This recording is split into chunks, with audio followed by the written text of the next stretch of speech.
this is how to fix a product quality issue. Let's get straight into the 5 steps. First step is issue identification. So this doesn't really matter how you find out about the issue. It could be through reviews. It could be through emails you get when you get refund requests. They'll generally tell you why. They'll generally go on a long rant about it too. So you'll be able to get a lot of info on potential issues doing that. You could also do it, and this is specifically for Amazon sellers. There's an option to get your returns sent to you. You could put it in address, have them shipped to you, and then you could do a product analysis. So there's a lot of times that they might send their product back. Customers aren't always very truthful when it comes to why the product is returned. And the reason for that is because they could potentially do it for free. Well, it's free on their end. You're actually paying for the return if they just claim it was defective and it wasn't. So you can not only review that and then potentially send that back to them, but you can look at all the products that are returned that actually have issues. I put a chart in or a template of a report in my Skool community. You could look at that because what that'll help you do is outline all of the issues, and it has a checkbox in it.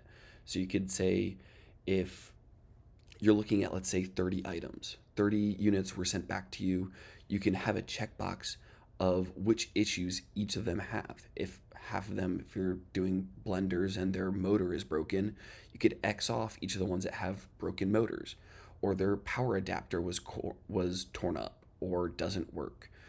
You can label all of that, and then what you want to do in your second phase is the corrective actions. And that's not really on you to figure out. You collect the data, you send it over to your factory. Your factory is the one who will implement the corrective actions. They'll figure out why are the issues happening. You could give suggestions, obviously, when you mention, hey, this power cord was cut. It looks like it was torn in transit. It looks like that got pulled out of its receiver. They will be the ones who actually push the corrective actions and suggest product changes. They might mention that we're changing something on the assembly line. They might change a supplier or a supplier material, the way something's connected. That's what they'll send to you in a corrective action plan, or what's called a CAP. I also have a template of the CAP in my Skool community, and it lists out what you want to know from the vendor. So it'll have like a couple of bullet points. You just let them know that's what you want. You could send them the document too, so they know the agenda of what is needed. But you want to take that and then you want to review that. That's the verify corrective actions area. So now that you're verifying those corrective actions, they do the testing, you review it. You make sure, hey, this makes sense. This can actually fix this issue. Then you want to move over to the implement. And again, if you have any questions about verifying to implement, feel free to drop some questions in the Skool community too. I could help answer those. But when you're implementing, it's pretty easy. It's just you giving them the okay to say, we're good to go. I want to put this in line. I want these new steps, this new product idea to go in. Then it just comes down to monitor and controlling.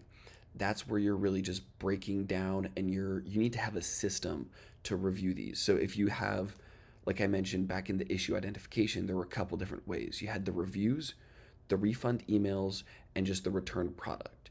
So once these new products start getting shipped, and then you notice the transition from the previous into the new, and there's no aged inventory, nothing sitting in the warehouses too, it's all brand new all brand new items from your newest shipment, you know what's going to have issues and what won't.